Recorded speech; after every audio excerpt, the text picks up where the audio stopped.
What's up, guys? Wanted to talk to you today about how I went to 4 different high schools and the story of, what that did to me, how that helped me, how that hurt me, what it was to, go to a different school every 2 years or every year. So it all started back in 9th grade in Mr. Hoffman's reading class. And this guy, Mr. Hoffman, just to kind of let you know who Mr. Hoffman is, he's the guy with the pit stains that drinks a ton of coffee. His breath stinks. His whole room is hotter than hell, and it just smelled bad. It was like the worst thing you could think of, sitting in his room. And I couldn't deal with it. I couldn't sit still in there, and it wasn't something that he wasn't relatable to me. I just couldn't learn from him. This guy I knew that I would never, ever, ever want to be like this guy, ever in a million years. So what was I going to learn from this guy? What was I going to hear from him that was going to somehow help me in my life? It wasn't relatable. And he sure as hell didn't care about his personal hygiene. And, he didn't look like he had a lot of money. And it didn't look like any of the, women in the school treated him well, or that he had any sort of status. It was like the exact, if I said, here's what I want to be when I grow up, he would have been the exact opposite. Okay, so that's just so you know who this guy is and where I'm coming from, why I despise this guy so much. But I just remember him sending a letter to my parents that they wanted to have a parent-teacher conference, that I was failing reading. I didn't know how to read. Come on, give me a fucking break. So my parents come into the school, of course, and, my mom being Asian, the academics are very important. My dad, having worked really hard his whole life to build up what he's built up, it's also very important that you do well in school. But, Mr. Hoffman's class, there's no way that I was going to do well. There's no way that I was listening to this guy. It just wasn't going to happen. At 12 years old or 13 years old, I already could draw conclusions myself that I wanted nothing to do with this guy. And I let it get into my head. That was mistake number one. It got into my head, okay? So you let other people affect you, which happens all the time. It still happens to me. But, Mr. Hoffman got into my head. Once he was in my head, I wasn't learning. I was shut down. I didn't trust him. I didn't like the guy. So back to parent-teacher conference. My parents are both there. I'm like, shit, this is going to be a nightmare. And I don't even remember exactly how it went. I just remember I think I was sitting outside of the room while they were talking. And, that's never a good feeling. It's like being outside the principal's office and the teachers are in there talking about you. Not that I've ever dealt with that, but, so Mr. Hoffman said to my parents in, I guess, whatever words he used in his, nasty coffee breath, that I wasn't doing well and, I was failing his class. So, this puts up a huge red flag for my parents. They all of a sudden think the worst. So they end up finding out about some private schools and some different options. We looked at, they immediately thought that I needed to be pulled out of there somehow, So I ended up in Hong Kong for about 6 months. And I think I agreed to it. I don't remember exactly. I don't think I really had much of a choice, to be honest with you, but I'm sure my parents, kind of shouldered me into it. And so I ended up in Hong Kong for about 6 months. And one of the things that I learned is you need to adapt. And that's what this video is about. You're looking at every situation as that you're going to be there forever. And you're not. It's only temporary. So if you're struggling or you're dealing with pain constantly right now, it's only going to be temporary. It's not going to be something that you deal with on an ongoing basis forever. So I want you to look at, when you are out in the world and something is bothering you or you're having a tough time, that you're going to get through it and it's not going to last forever. But at the time, looking back, I thought, man, this is like the worst thing. I got to go away from all the kids that I know. These guys don't even speak the language that I speak. This is going to be an absolute nightmare. And so I'm over there. The food that they serve at lunch, it's not even, like, you don't even know what it is. I think they had like these meat pies, which were actually really good. But like the first time I looked at it, I was like, what is that? It was like a pot pie with like beef in the middle, and it tasted amazing. But I was like, it was weird. It was interesting to go there. And I just remember the first time I walked into the class, like all the kids looking at me and all the like Chinese or, you know, Taiwanese girls laughing at me, like the white American kid was there. And so that's a situation where you better adapt. You're going into a school where you don't speak the language, you don't know anybody, you never even lived in that city before. It's the largest, most populated city in the world, and I'm there. I'm 14 years old, and none of my family or friends is around. So, you know, for some people and some kids that could be scary, and I'm sure there was times where I was scared, but guess what? I was able to adapt, and that's the key word, adapt. You know, when you can adapt to any surrounding, any group of people, any situation, your life is going to be better. It's going to be 1,000 times better. You're going to get way more success. And what are some keys to adapting? Well, it's trying to understand that, you know, if you're in a different surrounding, you need to try to understand that other people don't think or act the way you do. Just because you've been raised a certain way does not mean that other people are going to understand that or agree with it. You have to start to look at things a little bit differently. You have to be open-minded. So I think the first step to adapting is being open-minded for number one. And I don't think I was open-minded when I first got there, but over time I became more open-minded. So, you know, fast forward, Hong Kong, I actually didn't do well there. Those kids were really good at math, and I think I failed out of math there. They were teaching Chinese. I didn't know Chinese. I mean, it was tough, but I got through 6 months there, and after that I came back to the United States, and I thought, oh great, I'm going back to public school. I'm gonna be, you know, this is gonna be nice to be. I learned my lesson, you know. Yeah, I'm not gonna fail any classes. If I'm in Mr. Hoffman's class, I'm gonna figure it out. You know, that was where I was at, and I came back home, and my dad said, nope, you're not going back to public school. No, what were you thinking? You're going to private school. We're going to look at private schools. So we started looking at Kiski Prep, which is a place in Pittsburgh. We looked at Lindsley. We looked at a bunch of different schools. And I said, well, what's a school that has, you know, boys and girls? It's not just an all-guys school, because I wasn't doing that.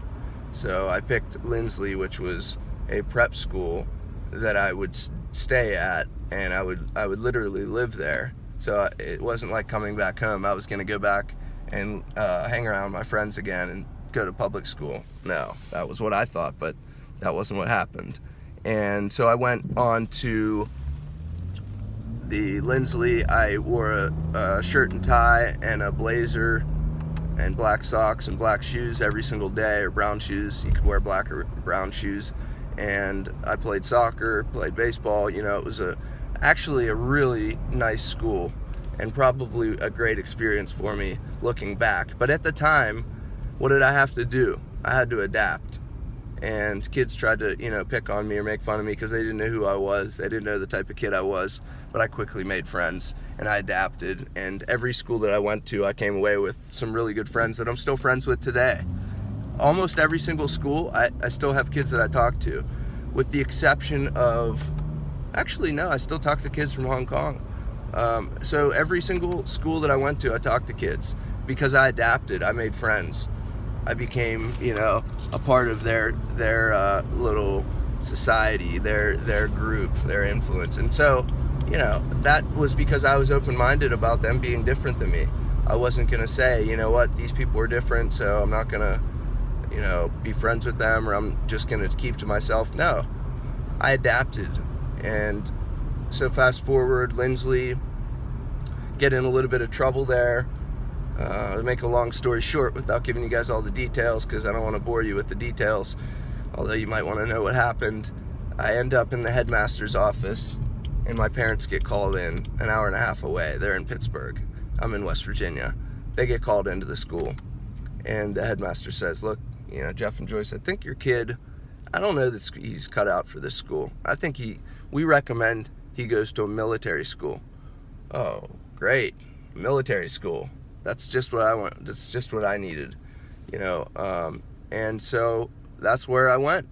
On my 17th and 18th birthday, I got dropped off. They took all my possessions. I just remember, giving them all the clothes that I had. They put me in like sweatpants and a sweatshirt, and then they gave me a uniform. I had a military uniform that we had to wear. We had to shine our shoes. We were waking up early as hell over there, which I wasn't used to.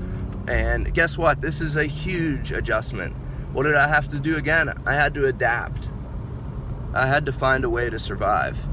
And most of the kids that went there, they actually didn't adapt. And the kids that didn't adapt wasted $20,000 to $30,000 of their parents' money, which is how much it cost to go to this school. So, and that was not like my parents had a ton of money to put into these schools. That was a lot of money at that time for my dad to put into this. I don't even think he had the money. I think he probably, had to finance it somehow. Who knows? But it was a ton of money. And, that's where I was at military school, and I ended up graduating from military school. But the first 6 months was tough, but I adapted. I figured it out. By the time I was in my senior year, I was a middle school advisor, which was a staff sergeant, a higher ranking, as they call them, cadets. I was higher ranking, which meant that I could tell other kids what to do. Rather than them tell me what to do, I could tell them what to do, and I was a leader. They would listen to me, and if they didn't, they would kind of get in trouble. So they knew that even if they didn't follow me, they would have to listen. So that's military school. So these are all schools that I didn't do well in, and then if I didn't learn from that school wasn't for me, I decided to go to DePaul University. And because my grades were bad in my freshman and sophomore year, they said, you got to come, we'll let you in, but you're going to come in with a group of 100 other students that didn't have that good of grades, that are going to that need to take courses over the summer to prove that you pass those courses, then you get into school. So all you got to do is pass like 3 classes, come in for summer school, pay more money, live here, and then if you pass those classes, you're into college. So I thought, great, I can do that. I can pass 3 classes. And of course I did pass those 3 classes. And I met all the kids that I met during that summer were all the kids that were like troublemaker kids that didn't that partied a lot, that didn't really do that well in high school. That's why they were in that program to begin with.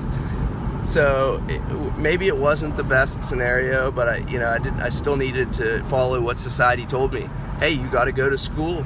You got to figure it out. You got to get good grades. It's the only way you're going to get a good job. Well, let me tell you, that's a load of bullshit. That is straight up garbage. That's not even true. It could be true for some people if you don't have any people skills, if you can't adapt like I did. But if you can only do this one thing where you open up your mind, open-minded to other people, and you adapt to the situation and the scenario, and you find a way to make it work, you persist, then it doesn't, you don't necessarily need school. Now, if you're good at school, then I would say you should go. My kids are going to go to college. They're very smart kids, and I wish that I did finish, but at the end of the day, I'm not going to hold it against myself. I went into college. It wasn't for me, and I got into sales, and it was for me. That was something I could sink my teeth into. Even though I knew that I wasn't making money when I started doing it, I wasn't making any money. I was actually, barely scraping by. I knew that if I could stay in it long enough, if I stuck with it, that someday I would figure it out. And guess what? That day is today. I figured it out. I'm here. And, I'm here to tell you guys that if you want to figure it out too, you got to adapt. You got to understand from other people's perspective what it is that they need or want. And that's your customer's perspective. Finding out what it is that drives and motivates them. What is it that is going to keep them excited about, working with you? What is the problem that you're going to solve? How do you understand from their perspective and their situation? How do you adapt into their, group? How do you adapt and understand them? So that's a business tip that'll make you millions right there. Taking time to adapt to your surroundings and understand that other people are different than you, and it doesn't make it right or wrong. And you're not right or wrong. You know, you might think that your way is the right way. It might not be, okay? So open up your mind a little bit, adapt, and then, you know, remember my story of the 4 high schools. You went to 4 high schools, you were gonna figure out a way to get to know these people and learn from these people. Whether or not, you know, I got good grades, I learned in high school and college how to meet people, how to talk to people. And guess what I do for a living? I meet people, I talk to people. So, you know what? I got what I needed out of school. Did you?